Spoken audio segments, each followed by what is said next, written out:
on va parler un peu des exils et des asiles aujourd'hui. 100 millions de personnes déplacées dans le monde, c'est le bilan des organisations internationales en 2022. Alors déplacées, c'est-à-dire contraintes par les guerres menées entre les États ou fréquemment de manière perverse par leur propre État, créant pour certains de leurs ressortissants les conditions de l'impossibilité d'une existence seulement humaine et donc les forçant à quitter les lieux de vie, ceux qu'ils occupaient souvent depuis des générations. Il faut bien saisir la spécificité de cette situation et son caractère historique.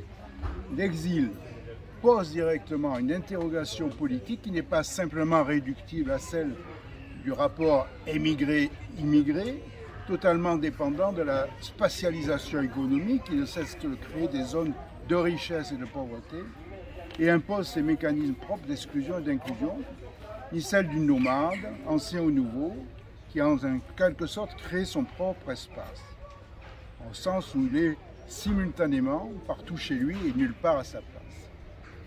Si la massification du problème depuis le XXe siècle, il n'est pas sans précédent, on pense à l'exclusion des Maranes et des Morisques en Espagne et des Huguenots en France sur des motifs religieux,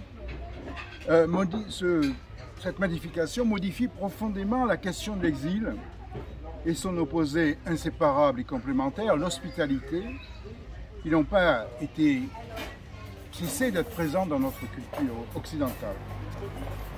Alors très tôt, Hannah Arendt, grande philosophe s'il en est, en 1943, renversant le sens de la condition du réfugié et du sans-patrie qu'elle vivait, l'a proposé comme paradigme d'une nouvelle conscience de l'histoire. Je cite, « La mise au ban du peuple juif en Europe a été immédiatement suivie de celle de la majorité des peuples européens.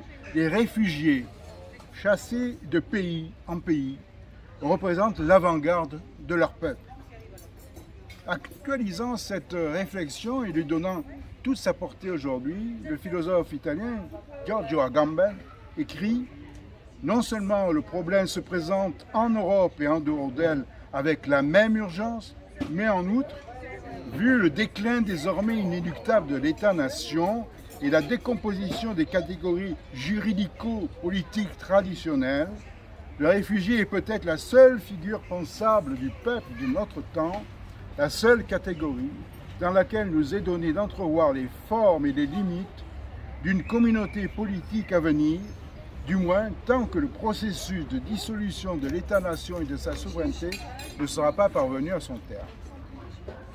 Alors nous allons tenter de simplement esquisser un commentaire de cette formulation de la question posée par le statut du réfugié, en tentant de cerner en quoi il nous impose aujourd'hui d'interroger à nouveau frais le rapport entre communauté et citoyenneté. Bon, dans le temps qui nous est imparti, je ne vais pas parler pendant des heures, je vais évoquer très grossièrement un ensemble de processus complexes. Je vais évoquer en préalable, mais ça donne un fil un peu pour l'analyse, les figures mythiques et essentielles qui surgissent à l'origine grecque de notre culture, et dont nous sommes encore les héritiers, que nous le voulions ou non, Ulysse et Socrate. Ulysse, bien sûr, c'est l'exilé permanent, celui qui va errer pendant des décennies sur la Méditerranée et qui vivra dans la nostalgie du retour à sa terre natale jusqu'à refuser, d'ailleurs, dans un passage très beau, l'éternité que lui proposait la déesse Calypso. Ainsi, disons, se joue le destin de l'homme, se tenir à un lieu fini, dans une terre finie, pour une vie également finie. Voilà ce que nous dit Ulysse. Et de l'autre côté, nous avons la figure de Socrate, telle que Platon la met en scène dans le dialogue Criton. Socrate vient d'être condamné et attend le moment où il devra boire la ciguë.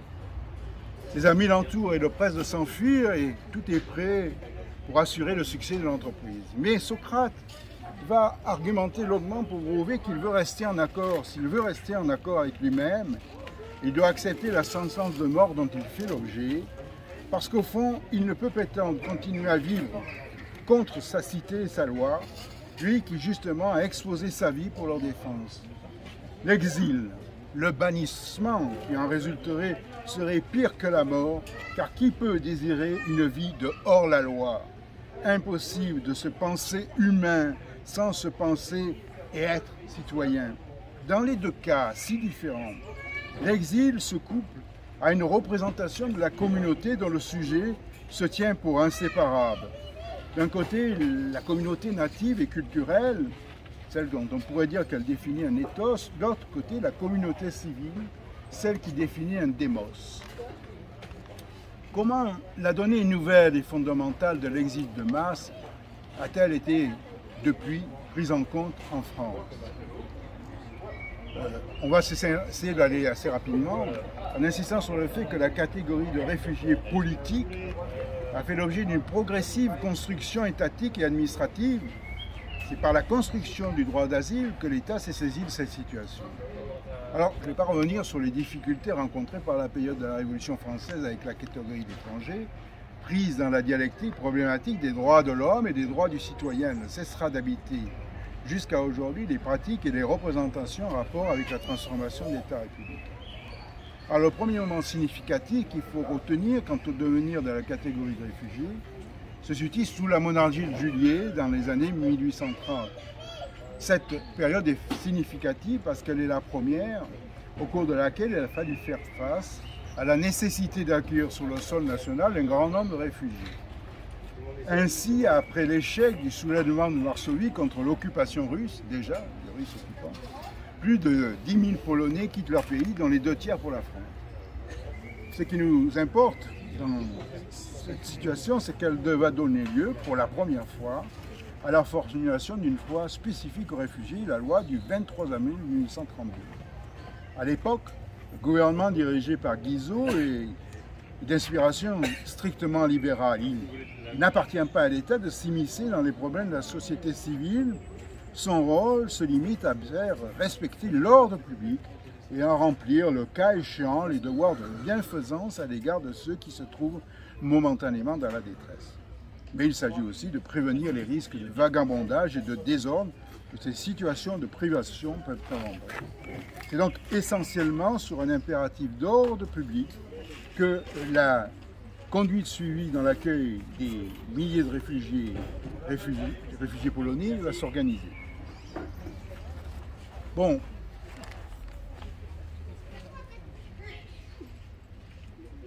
Les dispositions qui seront prises ne produiront pas vraiment une définition juridique du statut de réfugié, et encore moins celui des étrangers dont il devait être une spécification. Il y a en ce moment un entassement de dispositions de circonstances, et ces problèmes à l'époque, dans le cadre libéral qu'on a évoqué, ce n'est pas un vrai problème, puisqu'il se tient dans l'extériorité au monde social. Et d'ailleurs, il n'y a pas de règles, par exemple, pour l'accès au travail concernant les étrangers à l'époque. Alors, la loi conduira quand même à préciser une chose, c'est que des étrangers qui reçoivent des subsides de l'État, à titre provisoire, dans l'espérance éventuellement de leur retour dans leur état d'origine ou éventuellement de leur incorporation à la société française, devront se faire enregistrer par l'administration. C'est là que va commencer un peu la dictature des papiers qui va un peu embarrasser toute la vie des étrangers. C'est-à-dire que les fonctionnaires vont demander aux étrangers réfugiés des documents qu'ils ont une nationalité. Mais le plus souvent, évidemment, les étrangers sont dans l'incapacité de produire ces pièces, soit parce que dans leur pays d'origine, eh bien, ce n'est pas d'usage, et parce qu'ils ne peuvent pas les obtenir. D'où un recours à la preuve testimoniale pour combler ces lacunes et indiquer la multiplication de faux documents, rôle dévolu d'ailleurs à l'époque à des commissions locales de notables qui doivent évaluer la vraisemblance des explications des réfugiés. On n'a pas grossièrement, on n'a pas beaucoup changé le problème. Hein, alors, je vais un peu passer sur ce problème, sauf à comprendre que c'est à partir de là qu'on va avoir une prise purement administrative sur le réfugié. Donc, pas politique, mais administrative.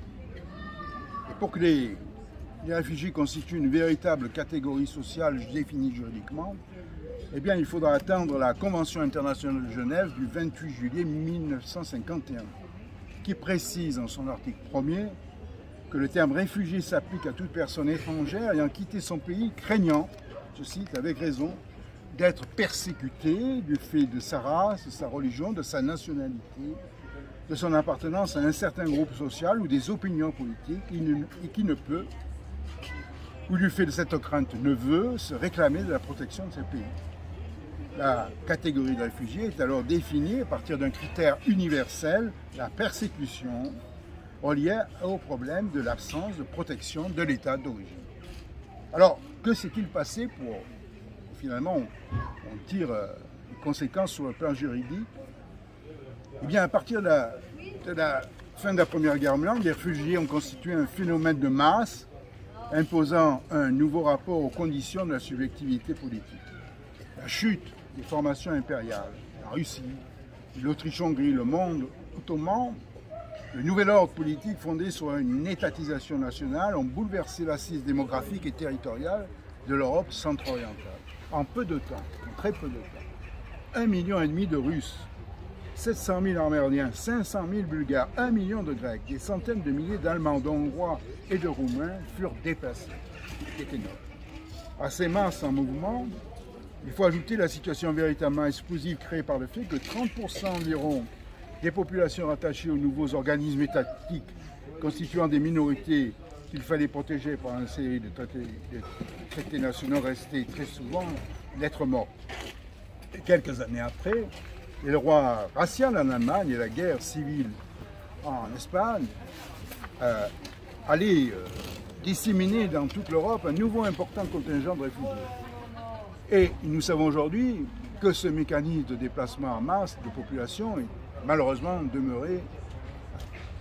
appelé à demeurer constitutif de notre horizon politique. Je rappelle qu'entre 1918 et 1940, la France a quand même accueilli 800 000 réfugiés, sans doute, et on pense à la situation des réfugiés espagnols au moment de la guerre en Espagne, pas toujours dans des conditions parfaitement noires. Bien fort, s'il te plaît. Bien fort, parce qu'on s'est un Vous peu entendez là éloigné là-bas. Non, mais je peux parler plus fort. Oui, oui, si tu peux parler plus fort.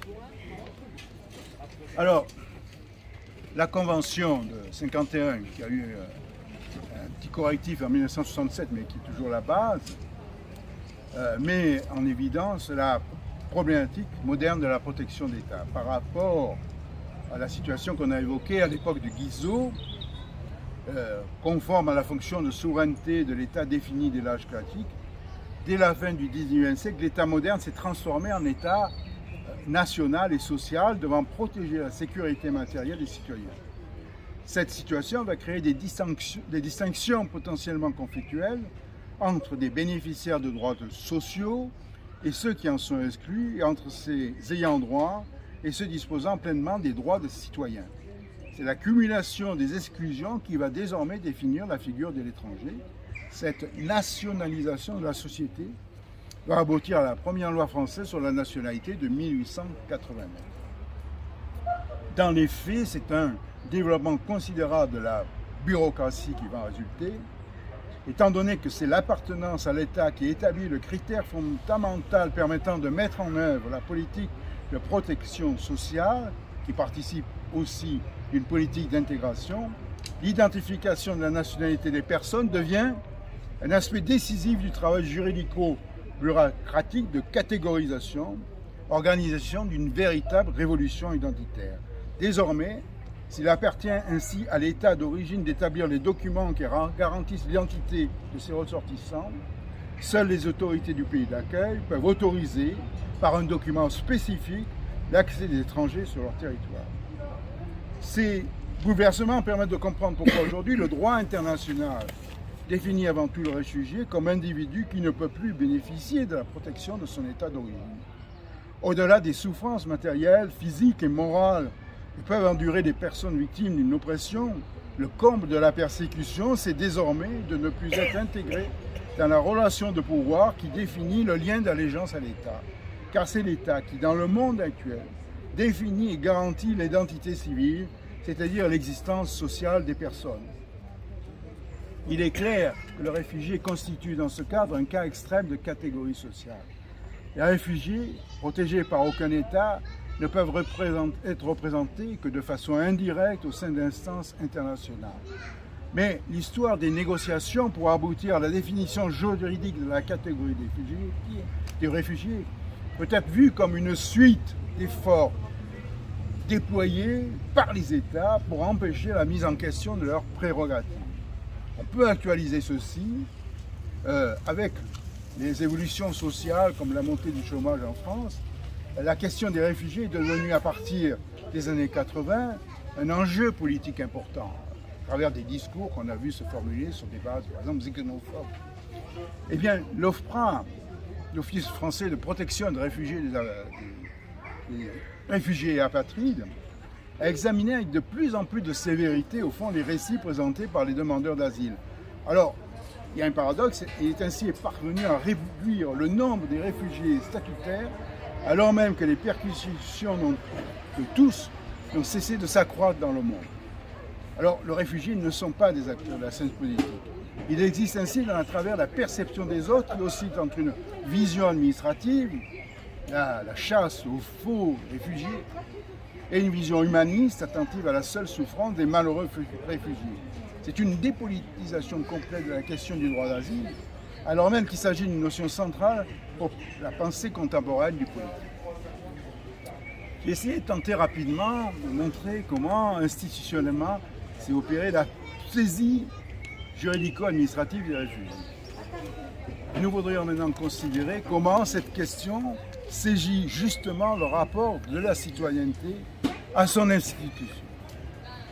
La démocratisation de nos sociétés, un mouvement continu depuis le 19e siècle et au cours du 20e siècle, s'est traduit par un accroissement constant des bénéficiaires des droits et la création des droits nouveaux selon les trois registres, les droits civils, les droits politiques et les droits sociaux.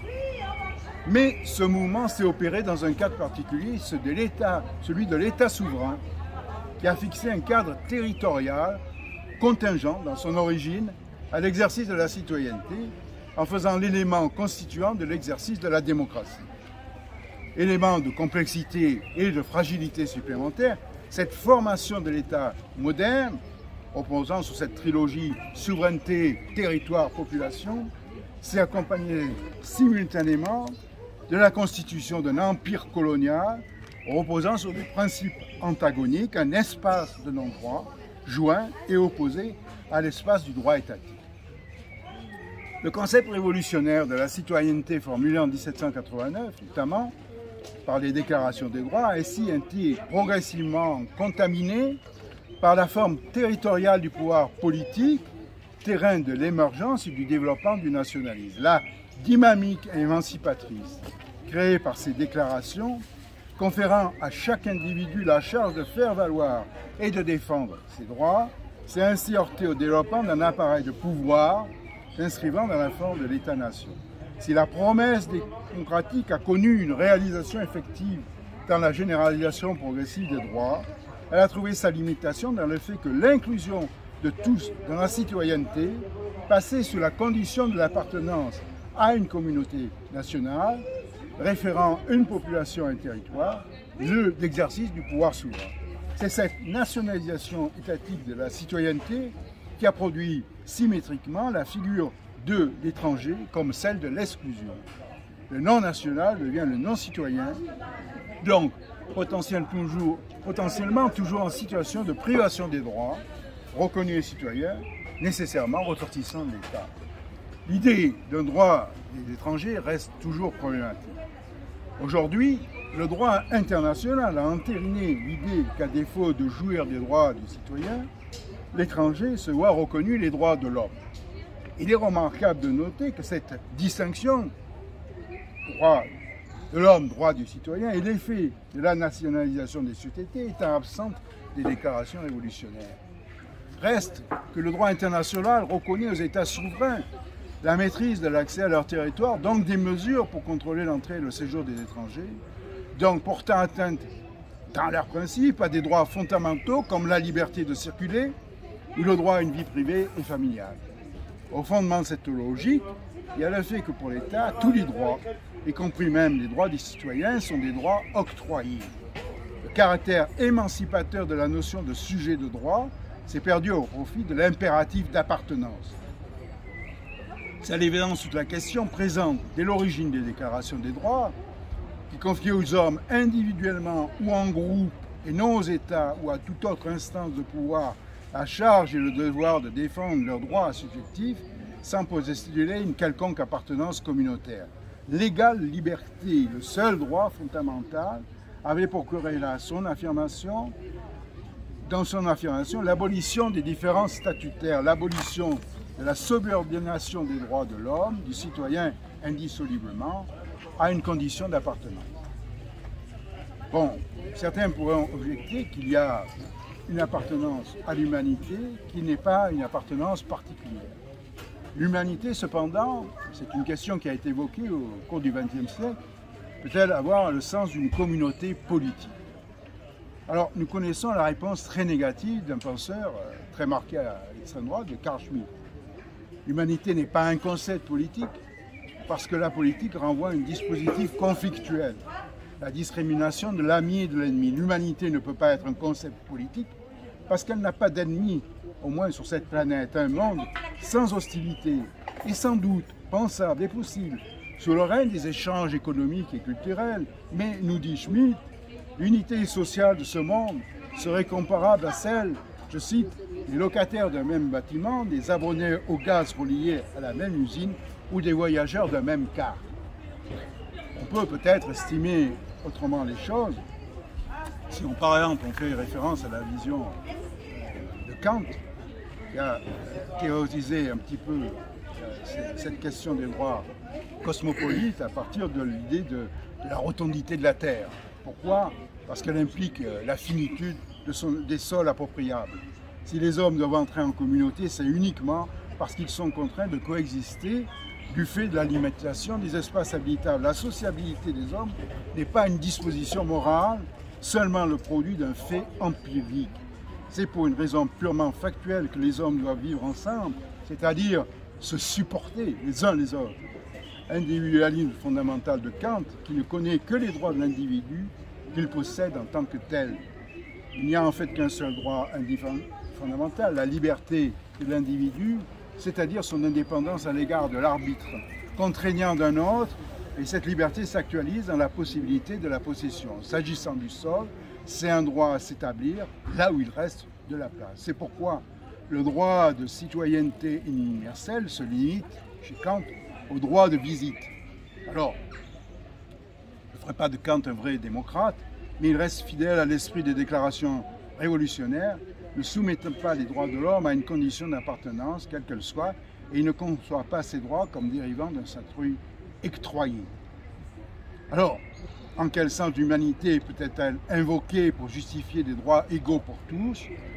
Elle est ce qu'ils ont en commun, mais ce commun ne doit pas s'interpréter en termes d'appartenance, au sens où on appartient à une famille, une tribu, une caste ou un État. Il y a l'humanité en partage avec tous les êtres de son espèce.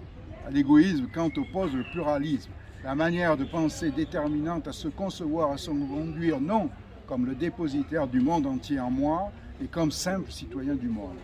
Être citoyen du monde, c'est accepter l'idée de ce partage nécessaire et les régulations juridiques qui en découlent, c'est accepter la coexistence inévitable d'individus qui, parce qu'ils sont tous fins en soi, peuvent revendiquer les mêmes droits. Cela et rien de plus. Cependant, nous devons admettre que tous les régimes démocratiques impliquent une aporie, qui la menace dans son principe même. Elle attribue la souveraineté au peuple, ce qui suppose que le peuple soit défini, c'est-à-dire délimité, rassembler ceux qui ont effectivement la qualité également partagée de citoyens, qui appartiennent à la même cité, donc à la même communauté, dont nous avons vu que le critère constitutif était jusqu'à présent la nationalité. Que devient dans ce cas celui qui en est privé? L'impossibilité de stabiliser sur la durée une communauté où l'égalité ne soit pas bientôt mise en défaut par la réapparition d'une opposition entre dominants et dominés, invite à s'interroger sur la consistance réelle du démos dont se réclame le régime démocratique. On peut s'étonner que le postulat de l'unité du peuple souverain demeure si présent théoriquement, alors qu'il est évident que le fonctionnement de la démocratie libérale a peu de choses à voir avec le gouvernement du peuple pensé comme autolégislation. Toutefois, les dirigeants demeurent tenus de rendre des comptes à l'ensemble de la population affectée par la décision à travers des procédures réglées, principalement l'élection au suffrage universel. Nous retrouvons la difficulté principale. Devant qui, en effet, les séquences devraient-elles rendues, si ce n'est devant un collectif dont les contours sont définissables? Ce qui implique que la démocratie suppose à nouveau une clôture de la citoyenneté et donc son exclusion. La question du droit des étrangers, les réfugiés et les apatrides en constituant une classe extrême ne peut que rester un point de difficulté aussi longtemps que l'on pense la démocratie comme souveraineté du peuple, prise dans le recouvrement de la citoyenneté par la nationalité. C'est en tant que communauté territoriale que les États et même l'Union européenne excluent, et non pour des raisons inscrites dans le concept moderne de démocratie. La plus sérieuse mise en cause de ces présupposés résulte de la convergence de plusieurs phénomènes contemporains. En premier lieu, le XXe siècle a montré que les États se réclamant d'une légitimité ont pu massivement priver les citoyens de nationalité de leurs ressortissants, rompant le pacte initial de la souveraineté. En second lieu, par leur logique propre, les États ont produit contradictoirement une dénationalisation des droits et d'abord des droits sociaux. Enfin, les phénomènes rassemblés sous le terme de mondialisation ont profondément modifié la consistance de la souveraineté étatique. Bien fort, s'il te plaît. Vous entendez un petit peu, ils entendent qu'un petit peu. Il faudrait que tu puisses parler si c'est possible. Oui, j'essaye. La citoyenneté, entendue comme un statut lié à la nationalité et coiffant l'ensemble des droits civils, politiques et sociaux, progressivement acquis par les populations et d'ores et déjà défaite. Aujourd'hui, quelles que soient les nuances politiques d'intégration des différents pays, la citoyenneté nationale n'est plus, en règle générale, un facteur discriminant pour l'accès aux droits sociaux, tels que l'éducation publique, les soins médicaux, le droit au travail, les assurances sociales, pour le bénéfice des droits civils comme la liberté d'association et d'expression. Les droits politiques réservés aux nationaux tendent à se réduire à l'élection des parlements nationaux et le cas échéant, le chef de l'exécutif. Le fait que la plupart des États aient reconnu la validité de textes normatifs de portée universelle, comme la déclaration de 1948, ne signifie pas l'instauration d'une communauté transnationale. Le déficit d'application des droits universels que nous pouvons constater tous les jours vient du fait qu'il ne s'agit pas d'un collectif soudé par l'autorité d'un pouvoir disposant du monopole de la contrainte légitime. Il n'est pas inutile de rappeler que l'octroi de nouveaux droits ont toujours été le résultat d'un rapport de force, donc d'une conjoncture favorable aux dominés, soit que l'État ait eu besoin de leur mobilisation, soit qu'il ait voulu prévenir un risque menaçant d'insurrection. Le principe de souveraineté des États demeure un des piliers du droit international, ce qui implique que chaque État définit et contrôle à partir de considérations stratégiques qui lui sont propres les conditions d'accès à son territoire. Et les accords de Schengen, qui, s'ils ont supprimé le contrôle à l'intérieur de l'espace européen, se sont accompagnés d'un durcissement considérable des contrôles à ses frontières extérieures. L'Europe reproduit en grand le principe d'une inclusion reposant sur une exclusion. Tout aussi important est le fait de l'abandon par les États de certaines prérogatives et compétences qui leur avaient permis d'accorder et de garantir les droits sociaux des citoyens, base du compromis social de l'État-providence. L'adhésion des citoyens n'est plus aussi nécessaire qu'au temps où la guerre était une perspective innocente et exigeait la mobilisation générale. Ils n'ont même plus besoin de leur mobilisation économique. C'est la mobilité du capital, bien plus que la mobilité des populations, qui semble le fondement de la citoyenneté nationale. Substituer une idée de solidarité à une idée de droit répond évidemment à la réduction économiste de la socialité aux relations de marché. nous présentons que le glissement de la justification du registre des droits à celui de l'assistance aux démunis des prestations sociales n'est pas qu'un fait conjoncturel, mais indique l'engagement d'un processus de désaffiliation qui va toucher les plus pauvres et une partie des classes moyennes. Il est banal aujourd'hui de constater la dégénérescence de la souveraineté du peuple comme principe constitutionnel effectif avec l'accentuation du caractère oligarchique et technocratique des démocraties, la monopolisation du pouvoir politique par des bureaucraties hors de contrôle, mécanisme renforcé par un transfert des lieux de décision à l'échelon supranational. Il faut repartir des principes caractéristiques de la mondialisation. Le laisser-passer du principe libéral érige en régulateur universel, engendre une disparité discriminatoire selon le statut des personnes. Ce qui s'intensifie aujourd'hui, c'est la circulation des marchandises, des capitaux, de la monnaie et surtout de l'information, tandis que la circulation des personnes se divise entre une liberté absolue pour certains, brouillant les frontières, une sorte de nomades dans un sens nouveau, pouvant partager leur temps et leur résidence entre plusieurs lieux relevant d'États différents, et restrictions renforcées pour d'autres. À l'immobilisation de certains correspond l'ubiquité de leur travail. Nous l'avons vu, qui a accès à l'information n'a plus besoin de chercher un travail hors de chez lui. Donc une inégalité gigantesque du droit de circulation et de mobilité des personnes qui se traduit par une double contrainte à la mobilité forcée, au risque de sa vie, on l'a vu ainsi en Méditerranée, et à l'immobilité forcée. Alors tout ceci rouvre évidemment les dilemmes fondamentaux du droit de cité. La tradition des théoriciens de la souveraineté, de Baudin à Schmitt, des penseurs d'état de droit, de Jelinek à Kelsen, du monopole de la force légitime au profit de la puissance publique, on pense à Weber, exemplifie cette relation triangulaire d'interdépendance, souveraineté, population, territoire, entre souveraineté nationale, population instituée en une communauté des citoyens et constituant de rapports d'exclusivité entre les individus et les territoires au moyen de la frontière. Tous les États modernes sont des États territoriaux. Ils se définissent et se représentent comme des communautés de citoyens sédentaires, enracinés ou implantés sur un territoire. Mais le peuple constitutif de la communauté des citoyens dans les États républicains comme le nôtre n'est-il pas en train de se décomposer? Je crois que ce problème était déjà posé dans la philosophie du droit de l'État de Hegel en 1821. Aux deux extrêmes du corps social et politique, des groupes tendent à se trouver exclus de la politique démocratique. Les trop riches et les trop pauvres, en l'occurrence la nouvelle classe des propriétaires et cadres du capitalisme financier multinational d'un côté, et de l'autre le sous-prolétariat des précaires, des exclus, des immigrés.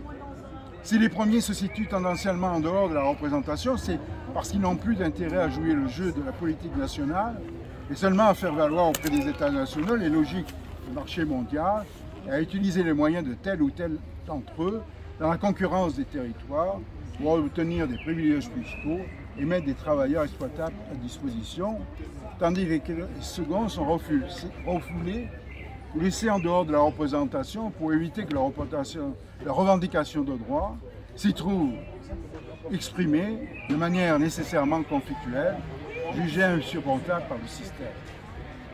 Les premiers s'installent matériellement et symboliquement au-delà de la distinction nationale-étranger. Les autres sont comme des étrangers de l'intérieur, menaçants ou superflus.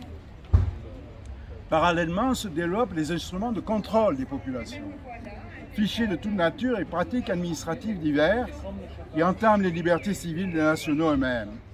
Inutile d'insister sur la période récente qui, de lutte contre le terrorisme à lutte contre l'épidémie, nous a placés dans cette situation d'état d'exception permanent, un élément déterminant de notre modernité, comme le notait déjà le philosophe Benjamin. Lorsque la raison gouvernementale se réduit à l'exercice de la police, tout citoyen est virtuellement suspect. Sous ce point de vue, le contrôle des étrangers apparaît toujours comme le laboratoire d'une politique généralisée de contrôle des populations. La réduction de fait entre la situation de l'étranger et celle du national qui est ainsi impliquée ne peut s'apprécier comme un progrès des droits humains.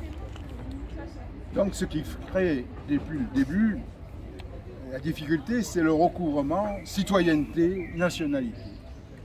Alors, leur disjonction est-elle aujourd'hui envisageable et dans quelles conditions? Je ne vais pas trop insister parce qu'il y a beaucoup aujourd'hui de propositions qui se font là-dessus. Il existe des perspectives post-nationales, celles que je dirais proprement utopiques de Derrida, dans la lignée de ce que disait Lévinas, donnant un contenu radicalement universel au principe d'hospitalité, et celle prospective, une constitution mondiale par Habermas. Alors, compte tenu des moyens techniques évoqués, l'abolition totale du contrôle étatique des frontières n'aurait vraisemblablement pour contrepartie dans un monde comme le nôtre que des formes de société de contrôle, anticipées par Gilles Deleuze, un gigantesque système mondial de surveillance des personnes qui les suivent en permanence et même les précèdent, contrôlant par avance leur identité et leurs mouvements. Pour chaque individu, une empreinte génétique enregistrée dans un fichier mondial ou un bracelet électronique permanent. En fait, je dirais, une disparition du droit à disparaître. Si nous admettons avec Arendt que le droit de cité est sans fondement, naturel ou culturel, ou sans autre fondement que l'activité politique elle-même, la réciprocité des droits et des devoirs, que se reconnaissent les membres d'une communauté de citoyens, la transnationalisation des droits subjectifs est une question qui ne concerne pas seulement les déplacés, mais les sédentaires, volontaires ou forgés ou forcés, ce qui suppose de leur attribuer en commun un pouvoir de contrôle de l'usage de tous les biens immatériels, les libertés donc, et évidemment la circulation qui en fait partie. Dès lors que le principe de la souveraineté, la capacité absolue d'un pouvoir d'en prendre charge, paraît avoir épuisé ses effets, nous sommes ramenés à la l'aporie d'une représentation démocratique sans peuple préétabli, qui fait le peuple à la reconnaissance inévitablement conflictuelle de son incomplétude essentielle au regard de tous les dispositifs de pouvoir. Donc je voudrais conclure simplement sur une formule de Merleau-Ponty, qui formule où il évoque le rapport de Machiavel et de Marx. Il dit, je le cite, « Le problème d'un humanisme réel posé par Machiavel a été repris par Marx il y a plus de 100 ans. Autant dire qu'il soit résolu. Marx s'est précisément proposé, pour faire une humanité, de trouver un autre appui que celui toujours équivoque des principes. Mais il est apparu que tout le problème est de constituer un pouvoir des sans-pouvoirs. L'idée qu'il faut retenir, c'est que la confrontation pratique avec les différentes modalités de l'exclusion constitue toujours le moment fondateur de la citoyenneté et par là même celui de sa périodique épreuve de vérité. Toute institution de la citoyenneté a comporté l'institutionnalisation des exclusions selon différentes modalités historiques, mais le mouvement constituant qui lui confère sa puissance démocratique est justement celui qui porte là de lui-même un schéma institutionnel d'inclusion et d'exclusion.